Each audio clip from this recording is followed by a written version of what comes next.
எந்த ஒரு கட்சியுமே எடுத்த உடனே சிஎம் ஆவறது கிடையாது. இப்ப வரவங்க எல்லாம் வந்து நான் தான் அடுத்த சிஎம், அது எப்படி 2-3 வருஷத்துல வந்து சிஎம் ஆயிட முடியுமா? ஒரு 10 வருஷம் இருங்க.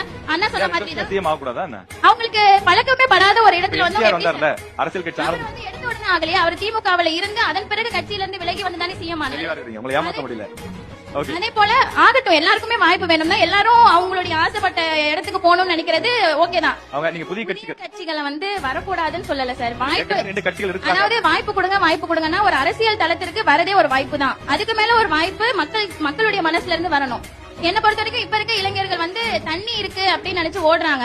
ஆனா அங்க போய் பார்த்தாதான் தெரியும் அது ஒரு காணல் நீர் அப்படின்னு. அது தண்ணி கிடையாது. என்ன பொறுத்த வரைக்கும் இப்ப வந்து இளைஞர்கள் பக்குவப்படாம பின்னாடி போற ஒரு கட்சியா நான் டிவிகேவை தான் பாக்குறேன். ஓப்பனாவே நான் சொல்றேன். ஏன் அப்படின்னா நிறைய அசம்பாவிதங்கள் அங்க நடக்குது. நிறைய இன்னி கூட முந்தானத்து கூட செங்கிப்பட்டியில நடந்த மாநாட்டுல ஒருவர் விபத்துக்கு உள்ளாகி முந்தானே தான் இறந்து போயிருக்காங்கிற செய்தி நம்ம கேட்கிறோம். அப்படி பக்குவப்படுத்தப்படாத ஒரு இளைஞர்களை வைத்துக் கொண்டு ஒருவர் அரசியலுக்கு வரது ஓகே. ஆனா ஒரு சிஎம் ஆகி அடுத்து என்ன நடக்கும் அப்படிங்கிற கேள்விக்குறி இருக்கு. பக்குவப்படட்டும், 10 வருஷமோ 5 வருஷமோ அரசியல் இருக்கட்டும். மத்தியில இருந்து தமிழ்நாட்டுக்கு வரக்கூடிய ஒவ்வொன்றையும் எதிர்த்து அவங்க குரல் கொடுத்து பேசட்டும். அதுக்கப்புறம் உங்களை நாங்க நம்புறோம்.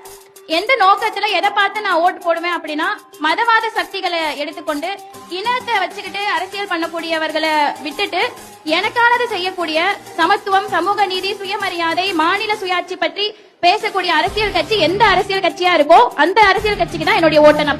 பெரியார் பெயர் கொண்ட கல்லூரியில படிக்கிறேன்னு உங்க பேச்சிலேயே ப்ரூவ் பண்ணிட்டீங்க. என்னெல்லாம் விஷயங்கள் எதிர்பார்க்கறீங்க? ஆளக்கூடிய கட்சியா இருந்தாலும் சரி, வரக்கூடிய வேட்பாளர்கள் கிட்ட என்னென்ன விஷயங்கள் எதிர்பார்க்கறீங்க? அதாவது மாற்றம் வேணும் அப்படின்னு சொல்லி புதிய கட்சிகளை போய் பார்க்கறதை விட இருக்கக்கூடிய அரசியல் கட்சிக்கிட்டே நமக்கு தேவையான எல்லா வலிமைகளும் இருக்கு. நமக்கான அனைத்துமே செய்யக்கூடியவர்களா இருக்காங்க. பொதுவா பொதுமக்கள்கிட்ட இருக்கக்கூடிய கருத்து என்னவா இருக்கு? சட்ட ஒழுங்கு சரியில்லை, நிறைய பெண்களுக்கு பாதுகாப்பு இல்ல அப்படின்னு சொல்றாங்க. மேலே நான் அதாவது நார்த் இந்தியனை கம்பேர் பண்ணும்போது தமிழ்நாட்டுல எவ்வளவோ சட்ட ஒழுங்கு சிறப்பா தான் இருக்கு. பெண்களுக்கான பாதுகாப்பு எவ்வளவோ சிறப்பா தான் இருக்கு. இருந்தாலும் இந்த குற்றச்சாட்டு மக்களிடையே வருது அப்படின்னா அதை அந்த அரசு எடுத்துக்கொண்டு அதற்கு அடுத்தபடியாக என்ன செய்யணுங்கிறத பார்த்து செயல்படணும்னு நான் நினைக்கிறேன். மிகவும் ஒரு தெளிவான சிந்தனையோட மாணவி இருக்காங்க. முதல்ல உங்களுக்கு ஒரு பெரிய பாராட்டுகளை கொடுத்துடலாம்.